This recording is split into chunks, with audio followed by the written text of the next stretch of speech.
జై శ్రీరామ్, జై శ్రీరామ్. మొత్తం గాయ గచ్చరేస్తారు మొత్తం లొల్లి లొల్లి మాటలు ఇప్పకుండా కనీసం పాటలు. మీ ఉత్సాహం చూస్తే ఇంకేముంది, అరుణమ్మను పంపినట్టే పార్లమెంటుకు. నరేంద్ర మోడీ గారి సైన్యంలో సైనికురాలు అయిపోయినట్టే. 3 అడుగుల మనిషికి ముచ్చమటలు పోసినట్టే ఉన్నాడు చిన్నగా, కానీ మాటలు మాత్రం బారడు. ఏదో ముఖ్యమంత్రి అయింది కానీ ఆయనకి ఇంకా జడ్పీటీసీ కన్నా తక్కువ స్థాయిలోనే మాట్లాడుతున్నాడు. ఏం మాట్లాడాలో కూడా తెలియని వ్యక్తిని ముఖ్యమంత్రి అయ్యే పరిస్థితి వచ్చింది. అది అదృష్టమే కానీ అది కష్టంతోనో ప్రజల ఇష్టంతోనో అయిందని కాదు. ఇవాళ కేసీఆర్ గారి మీద కోపంతో వేసినటువంటి ఓటు ఇవాళ ఆయనను ముఖ్యమంత్రి దాకా తీసుకుపోయింది.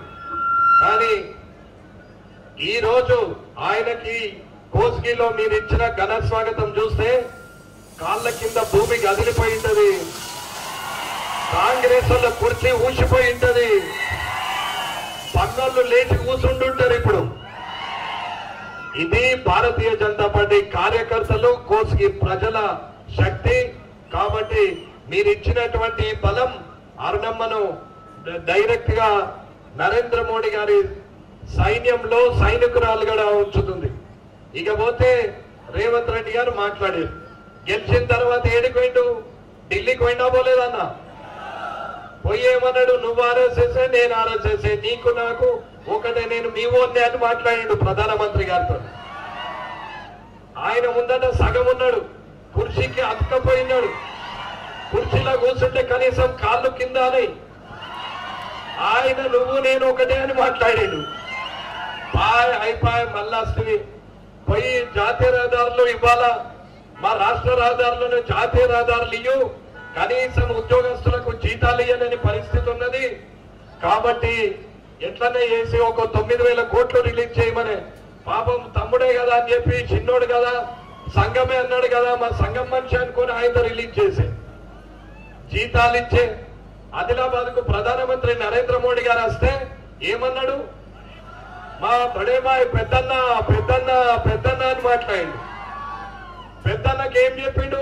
గుజరాత్ లెక్క తెలంగాణ చేయన్నా, ఆ బక్కపల్స ముఖ్యమంత్రి ఏం వాడలేడు, నేను చిన్నగా ఉన్న అన్ని వాడుకుంటా అని చెప్పిండు. కేంద్ర ప్రభుత్వ పథకాలు వాడుకుంటాం, సహకరించడానికి నరేంద్ర మోడీ గారు సిద్ధంగా ఉన్నారు. ఆయన వాడుకోలేక తెలంగాణను ఇత్తడి తెలంగాణ చేసిండు. కాబట్టి నేను బంగారు పల్లెంలో పెట్టిన తెలంగాణను చేస్తా అని చెప్పిండు. పటాచర్ల మీటింగ్ అయితే కోమటిరెడ్డిని పంపిండు. ఆడ ఏదైతే ప్రారంభోత్సవాలు చేసిరో 1,000 కోట్ల రహదారులు, అక్కడ నిమ్స్, ఎయిమ్స్ అన్నిటి కూడా ప్రారంభోత్సవాలు చేసిండు.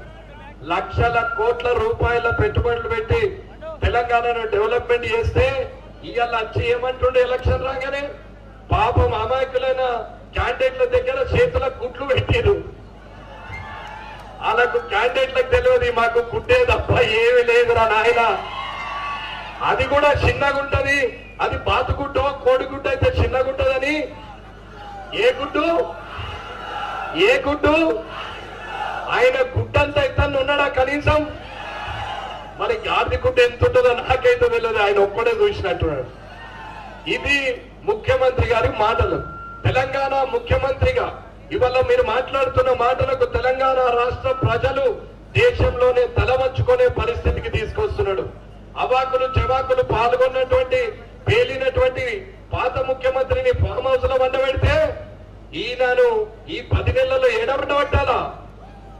ఏం చేయాలా? ఈయనను ఏం మాట్లాడాలో, ఎలా మాట్లాడాలో, భవిష్యత్ తరాలకు మార్గదర్శకంగా ఉండాలా, ఆదర్శంగా ఉండాలా, మాట్లాడుతుంటే రాజకీయాల్లో మార్పులు రావాలా, నీతి నిజాయితీతోని నియమ నిబద్ధతతోని ఇవాళ ఉండాల్సినటువంటి రాజకీయాలను దిగజారుస్తూ అసభ్య పదజాలంతో పెద్దంతరం చిన్నంతరం లేకుండా వయసు తేడా లేకుండా నోటికొచ్చిన మాటలు మాట్లాడుతాడు.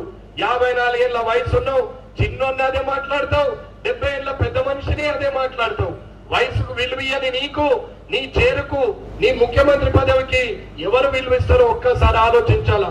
ఇలాగే మాట్లాడితే నీకు కూడా ఇంకా ఏనుగు గుడ్డి ఇవ్వాల్సి వస్తుంది, గాడిద గుడ్డ చిన్నగా ఉంటుంది. లాస్ట్ కి ఏమీ లేకుండా అయిపోతావు. రేవంత్ రెడ్డి గారు ఇప్పుడు కామారెడ్డిలోనే కన్ను చుట్టుపోయి కొడంగల్లో గెలిచినావు, లేకపోతే ఈడ కూడా ఓడిపోతుంటివి, బతిలాడి గెలిచినావు గాని ఇష్టంతో గెలిచినోడు కాదు.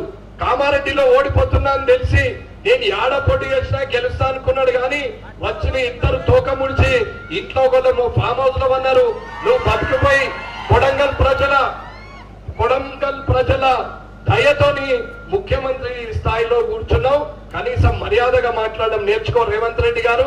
ఇక్కడ ఉన్నటువంటి యువకులందరూ రేపు రాబోయే తరంలో ఎమ్మెల్యేలుగా ఎంపీలుగా అయితే కనీసం ఒకరిని ఆదర్శంగా తీసుకోవాలా, ఫలాని వ్యక్తిలాగా నేను కూడా ఉండాలని చెప్పి రాజకీయాలకు ఆదర్శంగా ఉండాల్సినటువంటి వ్యక్తివి నోటికి వచ్చినట్టు మాట్లాడుతున్నావు. ప్రజలు ఇచ్చింది నీకు ముఖ్యమంత్రి చేరు, కానీ నువ్వు ఎక్కడున్నావు? ఇంకా జడ్పీటీసీ కిందనే ఉన్నావు, ఇష్టం ఉన్నట్టు మాట్లాడుతున్నావు. కానీ నువ్వు మాట్లాడుతున్న మాటలకు సమాధానం చెప్పాల్సి వస్తుంది.